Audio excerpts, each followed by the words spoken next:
tema se llama el plan de Dios para tu vida, para nuestra vida. Vimos dos cosas importantes del plan de Dios. Quiero hacer un repaso corto para luego volver a arrancar de donde quedamos en el tema anterior. Y así lo que nos van a estar viendo por YouTube. Los bendecimos a los que están por las redes viendo nuestras predicaciones. Les amamos y les bendecimos y declaramos que sobre ustedes también Dios derrama una bendición abundante. Pero quiero que vayamos a la Biblia, Filipenses capítulo número 2, versículo número 12 al versículo número 18. Y vamos a mirar lo que Pablo dice acerca del plan de Dios para nuestra vida.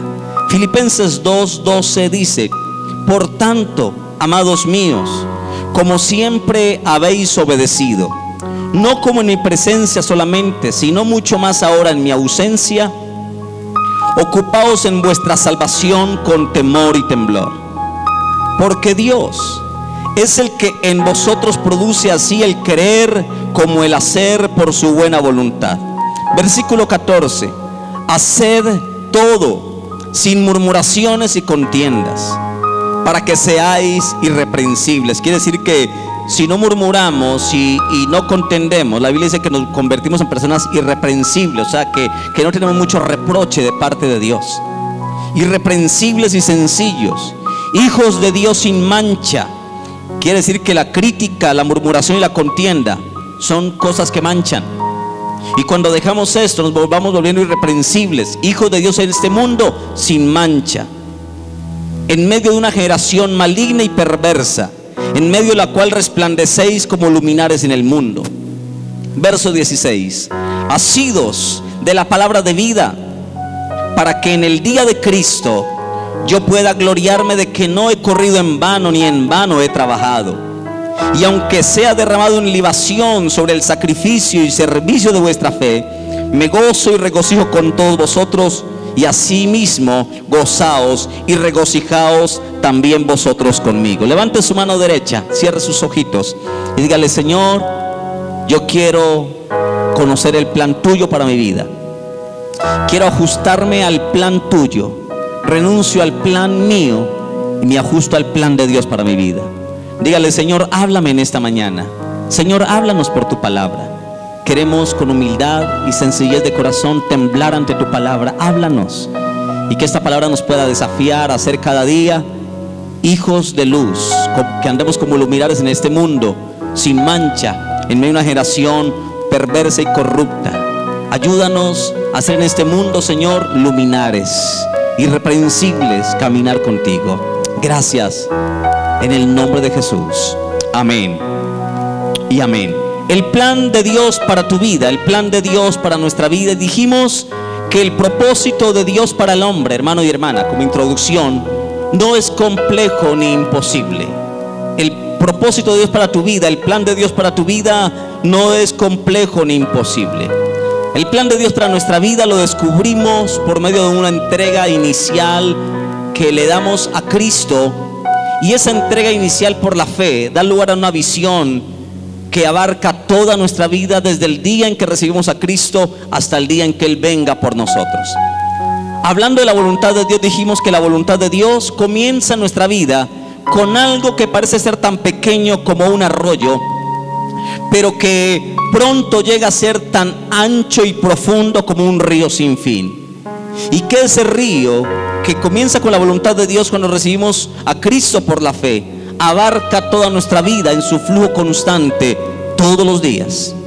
Y dijimos que el maestro arquitecto, Jesús, como maestro arquitecto, traza un plan perfecto para cada persona.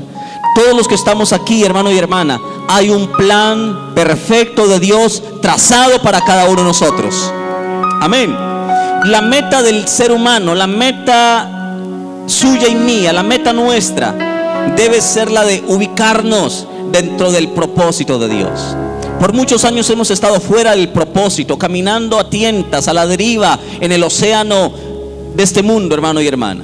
Pero la meta del hombre debe ser la de ubicarse dentro del propósito y dentro del plan de Dios que Dios tiene para nosotros trazado.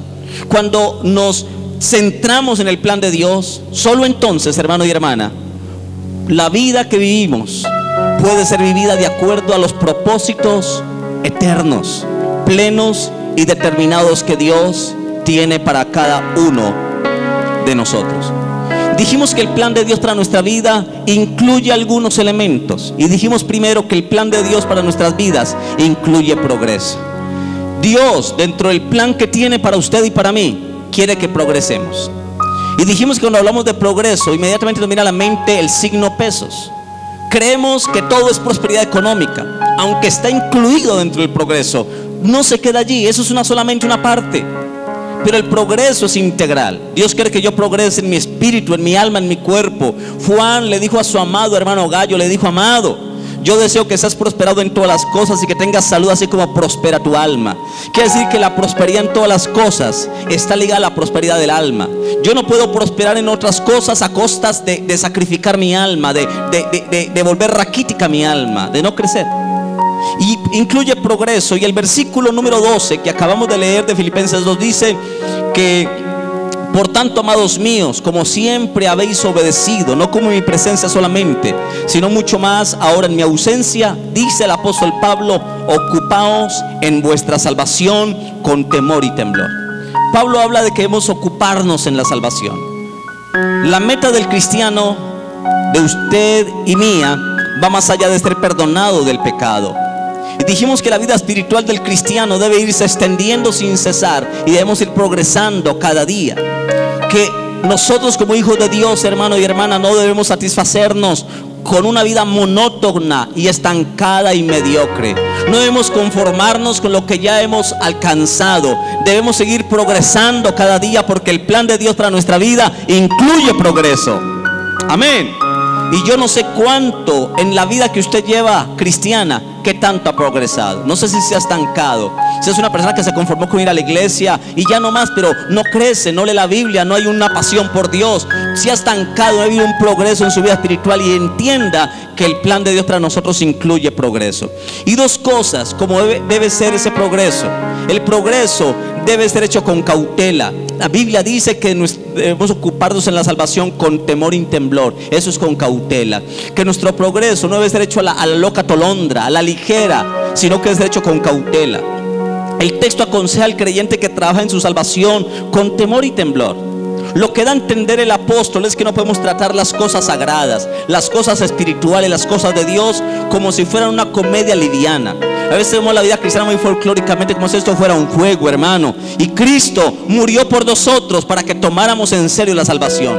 Y Hebreos 12, 28 y 29 y Hebreos 10 dice que hay de nosotros si descuidamos una salvación tan grande. Amén. La Biblia nos advierte de tener cuidado. Y lo segundo que vimos del progreso es que el progreso debe ser hecho con confianza. Porque el versículo 13 dice que Dios es el que en nosotros produce así el querer como el hacer por su buena voluntad. Quiere decir que en mi progreso Dios está interesado, y Él es el que pone los buenos deseos, las buenas intenciones, las buenas cosas. Y el versículo 6 del capítulo 1 dice que estando persuadido de esto, que el que comenzó en nosotros la buena obra la va a perfeccionar hasta el día de Jesucristo. Que si Dios está trabajando en mí, perfeccionándome todos los días, yo debo hacer mi progreso con confianza, sabiendo que en este caminar no estoy solo. Dios está conmigo y Él me está perfeccionando hasta el día de su venida. Tenga confianza. Muchos dicen: es que yo soy tan malo, es que yo no avanzo. Tenga confianza, usted no está solo. Dios está trabajando en su vida, en su carácter. Él quiere que progrese. Usted no está solo, Dios está con usted.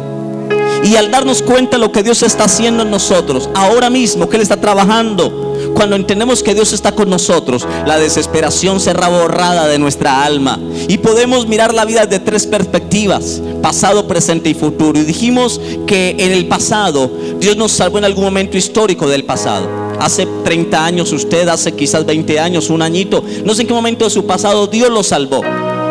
Dios le perdonó sus pecados, y eso se llama la justificación. Y usted está aquí porque ha sido justificado por la sangre de Cristo, en un momento histórico de su pasado. Lo segundo del presente es que Dios está ahora obrando en nosotros. Dios está trabajando en nosotros en el presente, y eso se llama la santificación. Dios, hermano, está trabajando en nosotros y trabaja para que cada día nos parezcamos más a Jesucristo. Santificarnos. Y lo tercero del futuro es que Jesucristo entrará en el futuro transformando nuestros cuerpos humildes a la imagen de Jesucristo, y eso se llama la glorificación. Algún día este cuerpo que se enferma, esta vida que a veces tiene debilidad y que peca y le falla a Dios, algún día Dios nos va a glorificar y estaremos en su presencia para siempre. Quiere decir que nuestro pasado, presente y futuro está en las manos de Dios, y está, hermano y hermana, con esperanza asegurado. Amén. Eso es obra de Dios. Luego le dijimos que el plan de Dios para nuestra vida, aparte de incluir progreso, incluye prohibiciones. El versículo 14 de Filipenses 2 dice: haced todo sin murmuraciones y contiendas.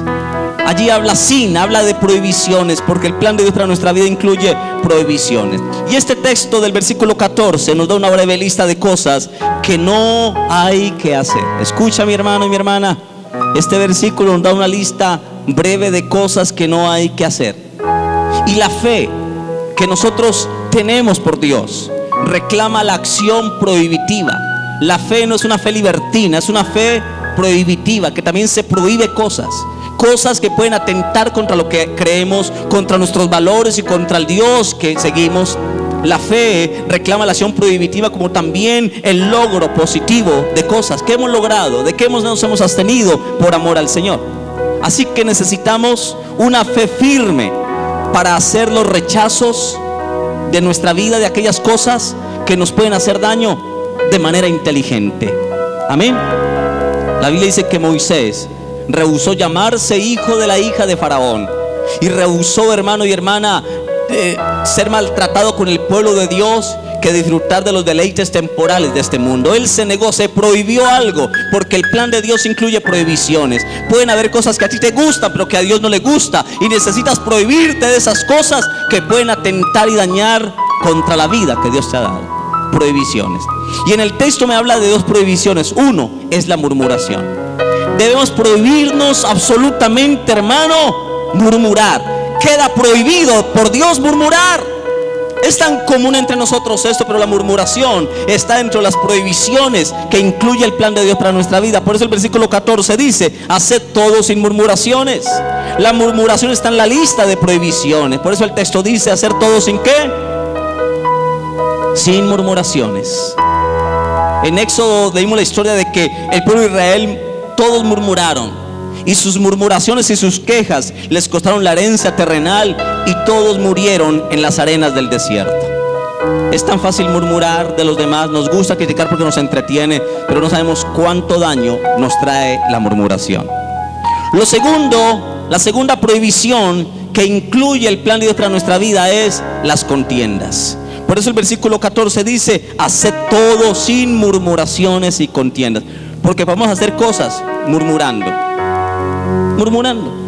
Y yo he visto mujeres murmurando de sus esposos, esposos murmurando de sus esposas. Qué feo eso. Hijos murmurando y hablando mal de sus papás.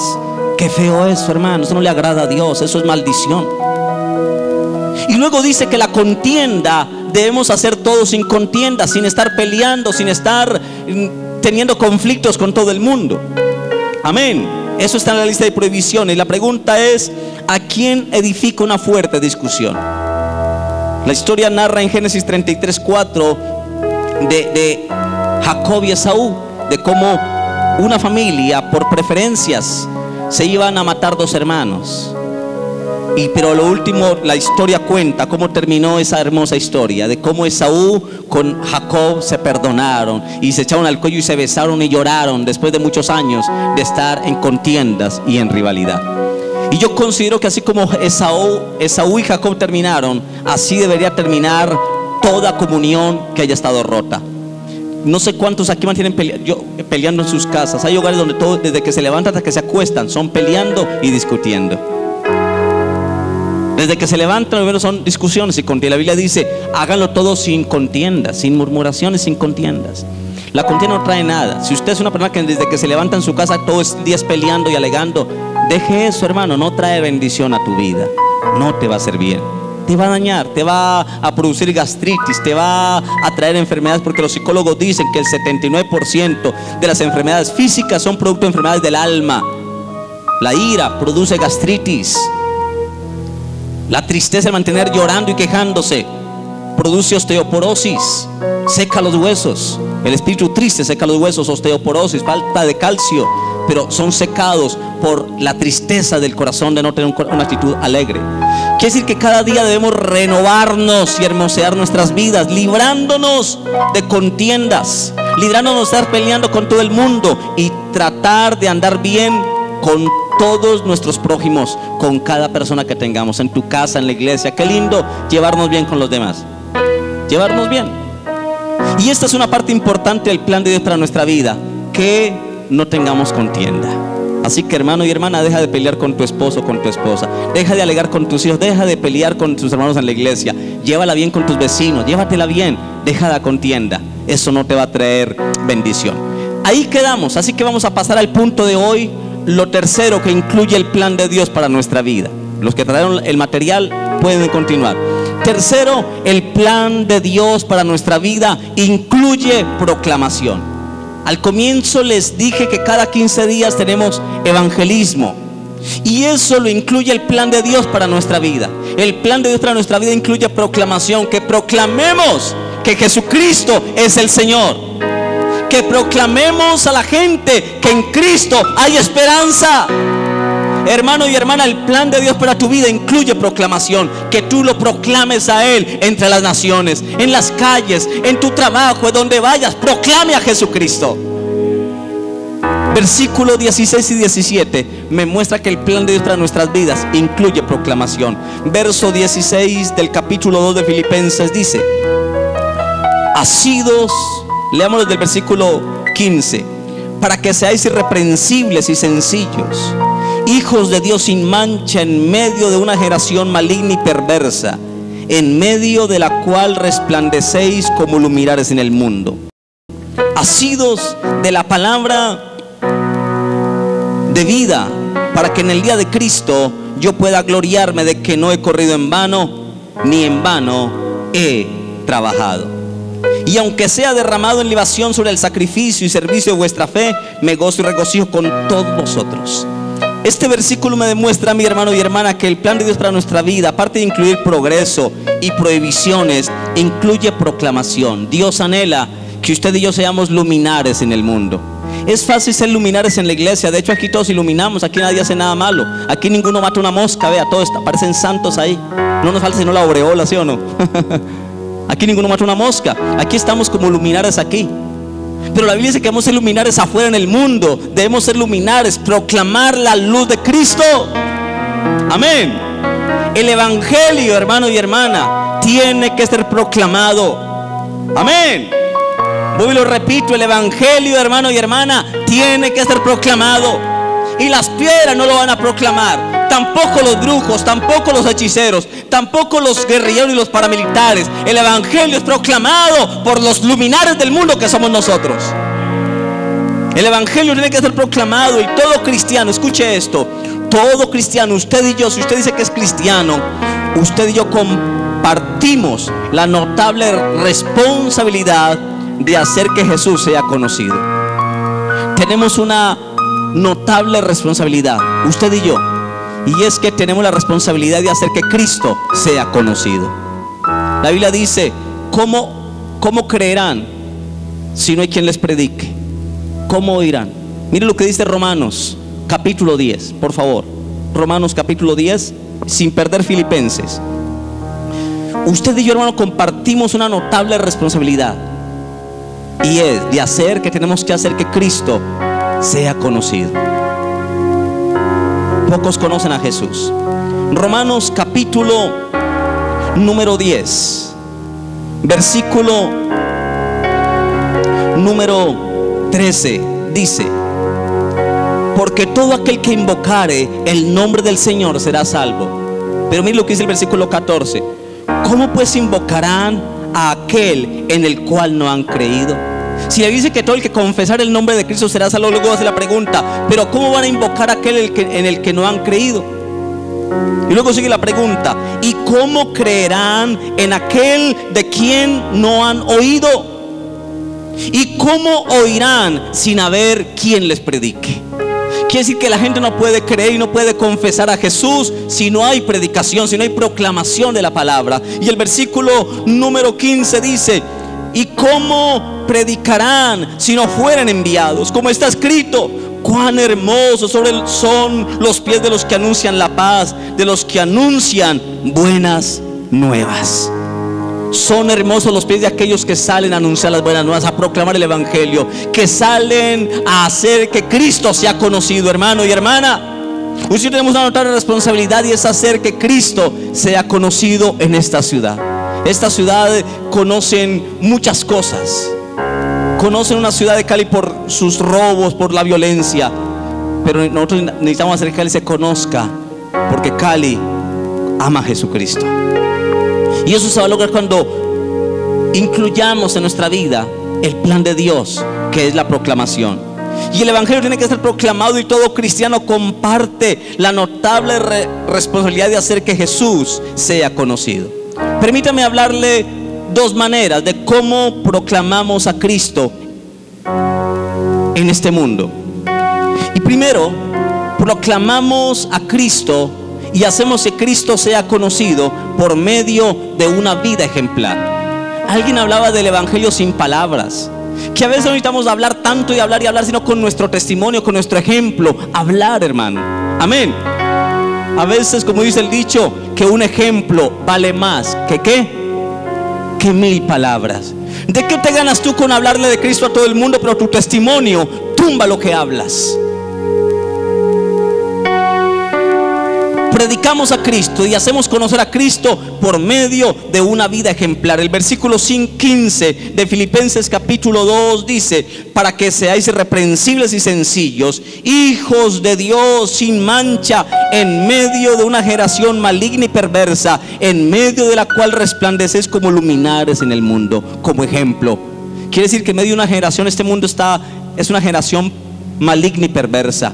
Cali está lleno de gente maligna y perversa, pero en medio de esa sociedad de gente que es maligna y perversa, que solamente piensan lo peor, robos, hurtos, de todo, hermano, usted y yo estamos en esta ciudad para que seamos luminares en este mundo, dando a entender que como luminares en este mundo, en medio de una generación maligna y perversa, debemos vivir con una vida ejemplar, siendo ejemplo para los demás.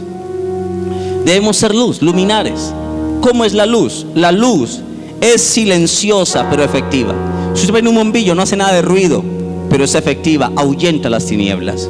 Y la Biblia dice que usted y yo somos luminares en el mundo, y que debemos resplandecer en este mundo como luminares de este mundo que está oscuro. Por eso es el versículo 5: en medio de la cual resplandecéis como luminares en el mundo. Este mundo está en tinieblas, está oscuro por el pecado.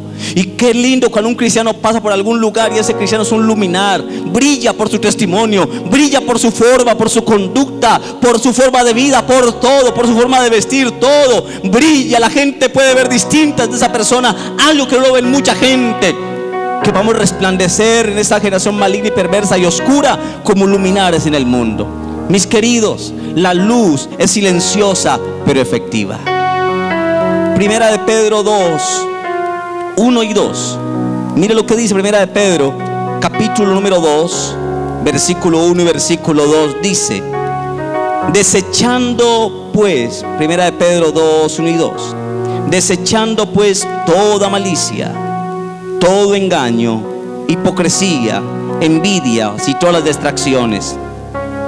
Desead como niños recién nacidos la leche espiritual no adulterada, para que por ella crezcáis para salvación.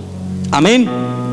Eso dice la Biblia, que debemos crecer, que debemos ser motivo de salvación para otros y ser de bendición para otros. Amén. Así que necesitamos, hermano y hermana, cada día. Luego dice el versículo 4 de Primera de Pedro 2: acercándoos a él, piedra viva, desechada ciertamente por los hombres, mas para Dios escogida y preciosa. Vosotros también como piedras vivas edificados como casa espiritual y sacerdocio santo, para ofrecer sacrificios espirituales aceptables a Dios por medio de Jesucristo. Por lo cual también contiene la escritura: aquí pongo en Sión la principal piedra del ángulo, escogida y preciosa, y el que creyere en él no será avergonzada. Amén. Así que necesitamos ser luminares en el mundo, proclamar a Cristo con nuestro ejemplo. Y el cristiano, hermano y hermana, tiene que ser un buen ejemplo de su maestro, de Jesucristo. Y el cristiano que es un buen ejemplo de su maestro es irreprensible. Versículo 15 dice de Filipenses 2: para que seáis irreprensibles. Si Cristo es nuestro modelo, debemos ser irreprensibles en medio de este mundo, de una generación maligna y perversa. Y nosotros damos un fuerte testimonio cristiano. Y un verdadero cristiano que sigue el ejemplo de su maestro no hace nada malo. Y si lo hace, procura no volverlo a repetir jamás. Amén. Segundo, proclamamos a Cristo, o proclamamos el mensaje de Cristo extendiendo la palabra de vida. Por eso, hermano, lo invito el próximo sábado: únase al plan de Dios para tu vida, que incluye proclamación. Sale a evangelizar, comparte de Cristo, habla de Cristo, ora por los perdidos, al menos acompáñanos. Tu presencia será importante con tu oración. Proclamamos el mensaje de Cristo extendiendo la palabra de vida. Versículo 16 dice de Filipenses 2: la palabra asidos es agarrados, prendidos, asidos de la palabra de vida, para que en el día de Cristo yo pueda gloriarme de que no he corrido en vano, ni en vano he trabajado.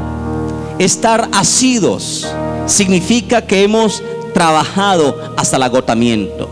Cuando Pablo dice asidos de la palabra, es que usted ha hablado de Cristo y se ha esforzado por anunciarlo hasta quedar agotado de hablar de Cristo, hasta el agotamiento, hermano y hermana. Amén. Este mundo necesita de gente que proclame el evangelio de Cristo.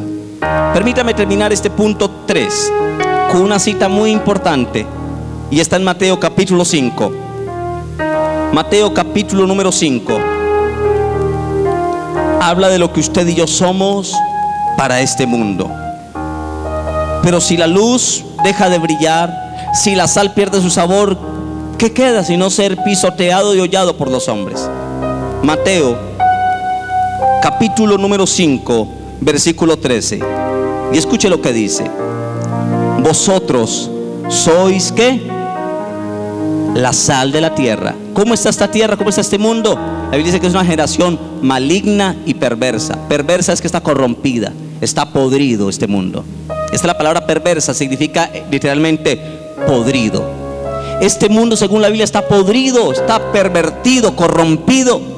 Y en medio de esta generación corrompida, la Biblia dice que usted y yo somos la sal. ¿Qué efecto hace la sal? Cuando usted compra carne o algún producto, le echa sal para que se conserve más y no se descomponga tan ligero. Usted y yo somos la sal de esta tierra. Y este mundo que se está corrompiendo, se está pudriendo por la maldad, somos la sal de esta tierra para que ayudemos a que este mundo no se corrompa tan ligero por el pecado. Mire lo que dice el versículo 13: vosotros sois la sal de la tierra. Dígale que a tu lado: usted y yo somos la sal de la tierra. Vamos, dígaselo. Tú y yo somos la sal de la tierra. ¿Y cuál es la función de la sal? Hacer que un producto se conserve más, no se dañe tan ligero. La sal le da sabor a la vida, le da sabor a los alimentos. Cómase algo sin sal y dirá que sabe horrible e insípido. Da malestar comer algo sin sal. Así que la sal le da gusto a las cosas. Y nosotros como cristianos somos la sal de la tierra. Ayudamos a preservar este mundo y le damos gusto a la vida, sabor a la vida. Amén. Vosotros sois la sal de la tierra, pero si la sal se desvaneciere, si la sal pierde su sabor, ¿con qué será salada esta tierra, hermano? Si usted y yo somos la sal, pero perdemos el sabor de la sal, se desvanece nuestro efecto. ¿Con qué será salada esta tierra que está pervertida, que está pudriéndose cada vez más? ¿Con qué será salada? Dice que la sal no sirve más para nada, sino para ser echada afuera y hollada por los hombres. Por eso mucha gente afuera está pisando el evangelio, por nuestro mal testimonio, porque hemos dejado de ser sal de la tierra. Versículo número 14: vosotros sois la luz del mundo. Andamos como luminares. Y este mundo que está en oscuridad y en tiniebla por el pecado, la Biblia dice que nosotros somos la luz del mundo. Somos una ciudad asentada sobre un monte que no se puede esconder. Ni se enciende una luz y se pone debajo de un almud, sino sobre el candelero y alumbra a todos los que están en casa. Tristemente, hermano, nosotros somos luz, pero cada domingo nos escondemos en estas 4 paredes. ¿Quién nos ve aquí brillando? Nadie. Nosotros nos vemos aquí brillando todos. Pero ¿quién nos ve de la afuera como luz? Nadie. Y la Biblia dice que la luz no puede ser escondida. Aquí vinimos, recibimos aceite, recibimos más unción, más aceite, para que haya aceite en nuestra lámpara y las lámparas no se le apaguen como se le apagaron a las 5 vírgenes insensatas que no tenían aceite en sus lámparas y las dejaron apagar, y cuando el Señor vino se quedaron porque no vieron a qué hora vino su Señor. La Biblia dice que la luz debe ser puesta no debajo del almud, escondida por allá. La luz no puede estar dentro de la iglesia cada 8 días y después de que salimos apagamos la luz y nos vamos a la casa a seguir igual la vida. No, la Biblia dice que la luz debe ser puesta en un lugar alto en el candelero para que alumbre a todos los que están en casa. Y dice el versículo 15: así alumbre vuestra luz delante de los hombres, para que vean vuestras buenas obras y glorifiquen a vuestro Padre que está en los cielos. Somos la sal de la tierra, somos la luz de este mundo, y cuando la gente ve en nosotros la luz de Cristo, van a glorificar al Padre que está en los cielos. Proclamamos a Cristo por medio de una vida ejemplar, pero proclamamos a Cristo y proclamamos a Cristo por medio de la proclamación del Evangelio. Cuando hablamos de él, cuando le decimos a la gente: mire, Jesús te ama, lo que estás haciendo no está bien, arrepiéntete, deja el pecado. Esa mujer con la que vive no es tu esposa, deja esos adulterios. Y le hablamos a Cristo con la ley, con la palabra. Cuando le decimos a una persona: mire, lo que estás haciendo no está bien, acepta a Cristo, Él es el que cambia tu vida. Cuando proclamamos a Cristo, hermano, estamos haciendo algo por esta ciudad.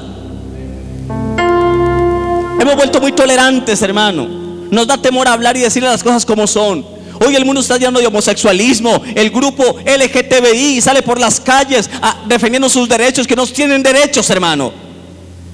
Y ya todo el mundo acepta eso como algo normal. El matrimonio entre homosexuales, la adopción de hijos entre hombres y mujeres del mismo sexo, todo es permitido. No hay alguien que proclame y diga que eso es pecado, que eso está aborrecido por Dios, que aunque las leyes nos hagan creer que está bien, la luz del mundo sigue diciendo que eso no está bien.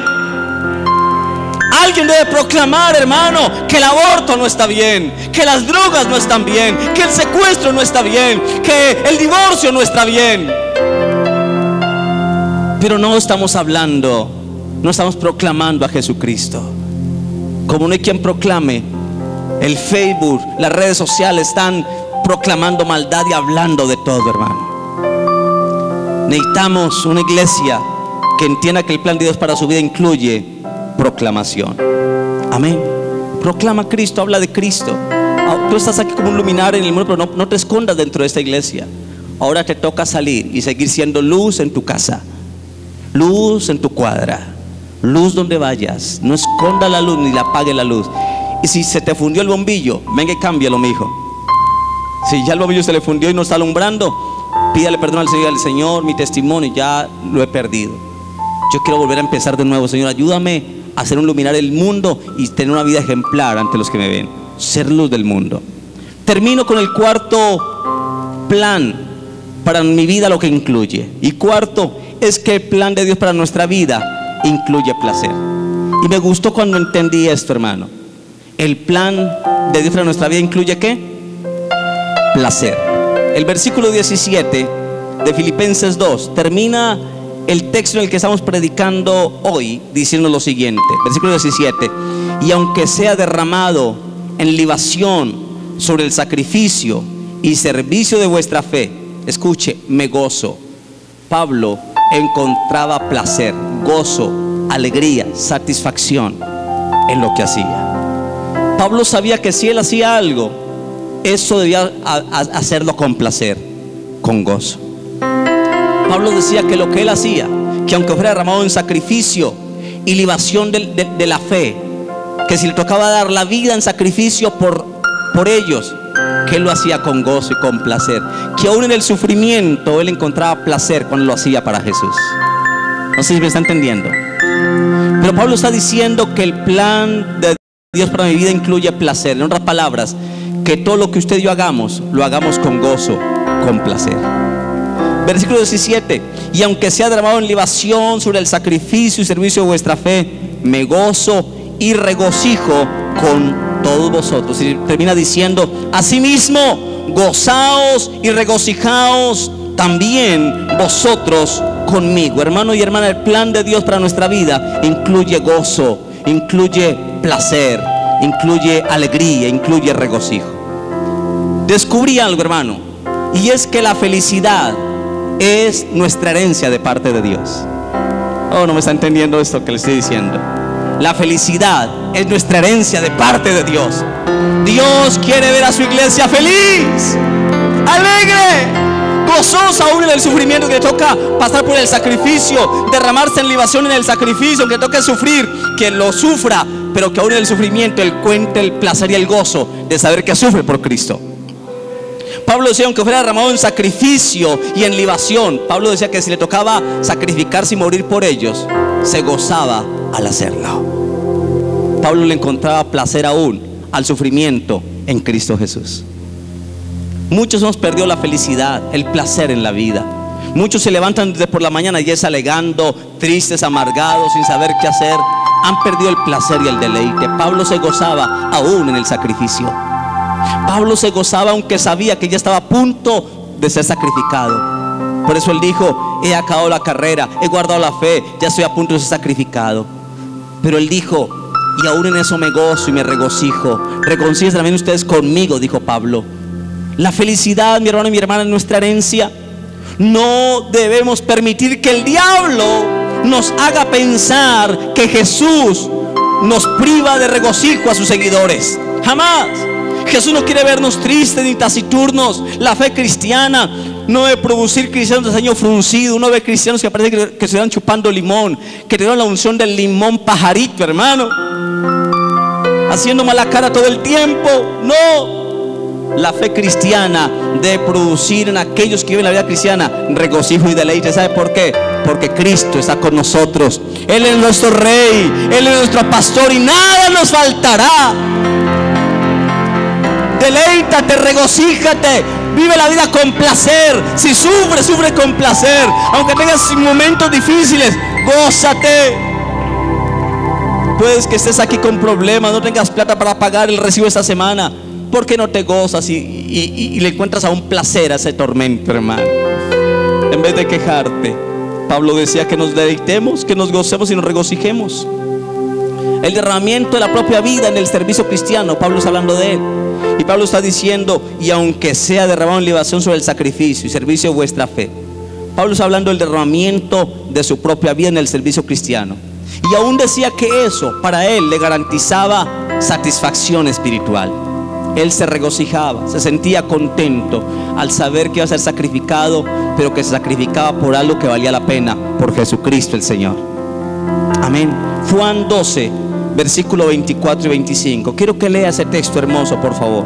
Juan, capítulo número 12, versículo 24 y versículo número 25. Dice lo siguiente: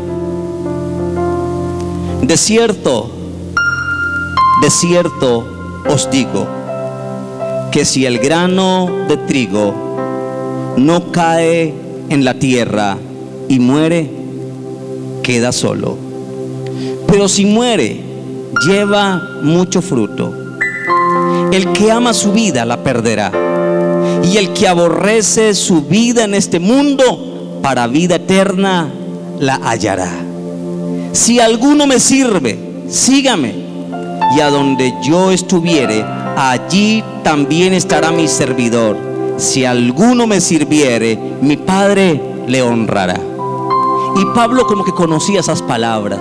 Por eso dijo: si me toca morir y ser derramado en sacrificio por ustedes, me gozo por eso, porque sé que si lo hago por Cristo, el Padre me va a honrar. Amén.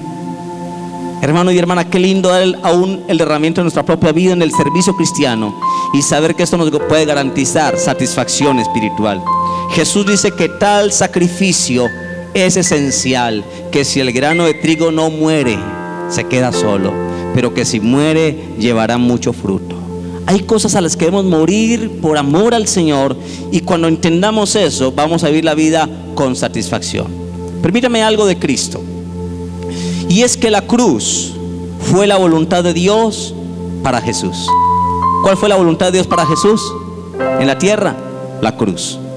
La cruz fue la voluntad de Dios. ¿Y qué significa la cruz? Sufrimiento, muerte. Y eso fue la voluntad de Dios para su hijo. El sufrimiento era la voluntad de Dios para Jesús. Tenía que llevar la cruz, sufrir y morir. Nosotros creemos que el sufrimiento viene del diablo, que el diablo me está haciendo sufrir, me está atacando. No, a veces el plan de Dios incluye que sufras, que lleves alguna cruz, pero que en medio de eso aprendas a tener placer y a gozarte en el Señor. La cruz fue la voluntad de Dios para Jesús. Hebreos 12, versículo 2 dice, Hebreos capítulo 12, versículo 2, te habla de manera muy hermosa lo que significó la cruz para Jesús. Hebreos 12, versículo 2 dice: puestos los ojos en Jesús, el autor y consumador de la fe, el cual por el gozo, ¿qué? ¿Por qué? Por el gozo puesto delante de él.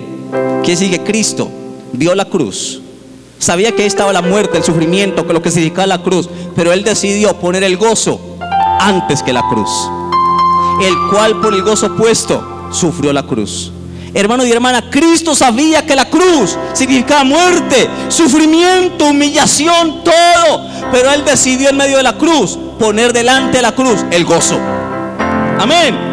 Puesto los ojos en Jesús, el autor y consumador de la fe, el cual por el gozo puesto delante de él sufrió la cruz, menospreciando el oprobio, y se sentó a la diestra del trono de Dios. Cristo, hermano, aceptó con gozo la voluntad de Dios para él, que era la cruz. Amén. Luego dice en el versículo 13 que si Cristo hizo eso, dice: considerad aquel que sufrió tal contradicción de pecadores, hasta que vuestro ánimo no se canse hasta desmayar. Consideremos a Jesús, hermano. ¿Quién de aquí ha sufrido como Jesús? Ninguno ha sufrido como él. Sin embargo, él, por el gozo puesto, sufrió la cruz. Aunque él vio la cruz, dijo: aunque sé que la cruz es dolorosa, voy a enfrentarla con gozo y con placer. Coloco el gozo delante de ella, porque si no pongo el gozo, a la mitad del camino tiro la cruz y me devuelvo y no cumplo el plan de Dios para mi vida, que es la cruz. Decidió enfrentar aún el sufrimiento con placer y con gozo. Puede que parezca un masoquismo espiritual, pero no es masoquismo espiritual, es entender y aceptar el plan de Dios, cualquiera que sea, para nuestra vida. Y eso es el plan de Dios para nosotros. Hemos de encontrar el verdadero gozo de vivir en y por medio de la entrega de nuestra misma vida a Dios. Y Pablo hablaba de la entrega en sacrificio y en libación de su propia vida por causa de los filipenses. Por eso él dice en el versículo 17: y aunque sea derramado en libación sobre el sacrificio y servicio de vuestra fe, me gozo y regocijo. Él ya estaba hablando que ya está a punto de ser sacrificado, de que le iba a tocar sufrir y morir, pero que él dijo: pero lo enfrento y me regocijo y me gozo con eso. Y él entendió que la vida, aunque hay sufrimiento, también en el sufrimiento Dios incluye el placer, que te deleites en todo lo que hagas, aún en el sufrimiento. Amén. Y termino diciendo eso como conclusión, hermano y hermana. Hemos hablado del plan de Dios para nuestra vida, que incluye 4 cosas: progreso, prohibición, proclamación y placer. Y yo hago una pregunta: ¿hemos buscado el plan de Dios para nuestra vida? ¿Queremos encontrar el plan de Dios, meternos en él, centrarnos en él, vivir en el plan de Dios? No podemos engañarnos, no podemos engañarnos más que cuando nos hacemos planes propios aparte de Dios. Triste es cuando alguien vive en sus propios planes aparte de los planes de Dios, aparte de Dios, y nos alegramos porque parece prosperar esos planes nuestros. Recuerde que tu plan puede que prospere, pero puede que te lleve más al infierno, puede que te aleje más de Dios. Muchos se alegran al ver que sus planes humanos prosperan y parecen progresar y prosperar, y dicen: miren, pero si ese plan tuyo te alejó de Dios, te apagó y te alejó de Dios y de la iglesia, te alejó de la vida de oración, aunque te prosperaron otras cosas, ¿de qué sirve, hermano y hermana, al hombre ganar todo el mundo y perder su alma? ¿Qué rescate dará el hombre por su alma? Necio, hoy pueden pedirte tu alma, y lo que has provisto, lo que has conseguido, ¿de quién será después de que tú mueras, hermano? Todo lo que has conseguido, ¿de quién será? ¿Del marido que se consiga a tu esposa? ¿Del otro que se consiga y que disfrute con lo que tú te mataste? Qué triste la vida, ¿sí, verdad? Pablo Pablo dice, Jesucristo dijo, ¿qué aprovechará al hombre si gana a todo el mundo y pierde su alma? ¿O qué recompensa dará al hombre por su alma? Y escuche, mi hermano y hermana, amanece la esperanza para todos aquellos que colocan a Dios en primer lugar. Cuando usted y yo colocamos a Dios en primer lugar en todo, aún en el sufrimiento, amanece una esperanza maravillosa, y es que Dios en el día postrero, Él nos glorificará. Amén. ¿Qué tal si le damos un aplauso a Jesús en esta mañana? Póngase de pie. Póngase de pie en esta mañana y vuelva a aplaudir fuerte, hermano. Póngase de pie y aplaude al Señor fuerte. Póngase de pie y apláudale fuerte. Vamos, apláudale al Rey. Denle un aplauso largo, largo, largo. Extiéndale ese aplauso al Señor. Él es digno de toda la gloria. Él es digno de toda la honra. Jesús es el Rey. Proclamamos que Jesucristo es el Señor. Hacemos conocer en los aires y en las regiones celestes que Jesucristo es el Señor. Hacemos conocer a Jesucristo en las tinieblas, en los aires. Jesucristo es el Señor. Proclamamos que Jesús es el Señor, para la gloria del Padre, en el nombre de Jesús. Aleluya.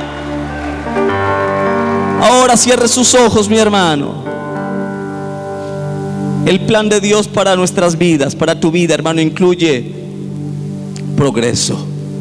Dios te llama a que progreses, a que te levantes, a que no te estanques, a que no te conformes con una vida mediocre y monótona. No, hermano, el plan de Dios para ti incluye progreso en todas las cosas.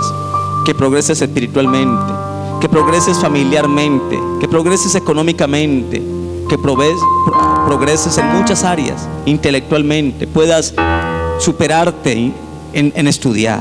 Incluye progreso el plan de Dios para ti. Incluye que tengas también una economía estable para ti, que tengas aún luches por un futuro asegurado económicamente, para que tengas una herencia para dejarle a tus hijos o a tus nietos. El plan de Dios incluye eso para ti. No te estanques, proyéctate, acepta el plan de Dios para tu vida. El plan de Dios para nuestras vidas, hermano, incluye prohibiciones. La fe reclama la acción prohibitiva. Prohíbete de cosas, hermano, que pueden que te gusten y que te produzcan deleite, pero que no le agradan a Dios y que te pueden alejar de su persona y de su presencia. Prohíbete de aquellos. Moisés se prohibió a sí mismo que lo llamaran hijo de la hija de Faraón, y prefirió aceptar ser maltratado con los israelitas por los egipcios que disfrutar de los deleites que eran temporales de este mundo. No eran eternos esos deleites. Y la murmuración está en esa prohibición, hermano. Deja de hablar, deja de criticar, deja de murmurar. Vuélvete serio, madura. Asume esto con responsabilidad. La contienda está dentro de la prohibición que encontramos en la Biblia para el plan de Dios para nuestra vida. Deja de pelear, deja de alegar, deja de estar contendiendo, deja de andar en discordia con la gente. Incluye prohibiciones. Eso no edifica ni trae bendición para nadie, mi hermano. El plan de Dios para tu vida, mi hermano, incluye proclamación. Tenemos una noble responsabilidad, y es de hacer que Jesús sea conocido en medio de una generación perversa y maligna, en la cual tú y yo somos llamados a resplandecer como luminares en este mundo. Anunciamos a Jesús, hermano, lo hacemos conocer por medio de una vida ejemplar, de nuestro testimonio, de una vida irreprensible, portándonos bien, hermano. Y hacemos conocer a Cristo por medio de la predicación del Evangelio. Habla de Jesús, no te dé pena ni temor hablar de Jesús. Háblale a cuanto puedan, porque esa persona que tú la ves allí, al ratico puede que muera o la maten y se murió sin esperanza, sin que alguien le predicara. Y tú la tuviste cerca de ti para que le hablaras de Jesús, y al menos aunque no crea, tú la haces responsable ante Dios. No tendrá excusa. Habla de Jesús, consigue tratados, comparte de Cristo, habla de Jesús, proclámalo, únete al evangelismo. El plan de Dios para tu vida, hermano, incluye proclamación. ven y únete a nosotros para que juntos proclamemos en esta ciudad de Cali que Jesucristo es el Señor. Y Él es la esperanza de esta ciudad, Él es la esperanza de esta nación, la esperanza de este mundo. Pero ¿cómo lo van a entender? ¿Cómo van a creer? ¿Cómo van a confesar en aquel que no creen? ¿Y cómo van a creer si no hay quien les predica? ¿Y cómo les van a predicar si alguien no es enviado y no va? Cuán hermosos son los pies de los que anuncian la paz, de los que llevan las buenas nuevas de salvación, hermano. Tus pies son hermosos cuando te conviertas en un proclamador de Jesucristo. Este mundo necesita, hermano, de gente que la alabanza, las danzas, todos nos unamos, hermano, lo sugiere todos a proclamar a Jesús. Próximo sábado, únete a esto, hermano. Métete en el plan de Dios para ti, que incluye eso. Dios te va a bendecir. El plan de Dios para nuestra vida, hermano, incluye placer. Incluye que te deleites en todo lo que hagas, que aunque sufras, aceptes la cruz, pero antes que ella pongas el gozo. Jesucristo puso el gozo antes que la cruz y sufrió la cruz, menospreció lo propio, y ahora se sentó a la diestra del trono de Dios.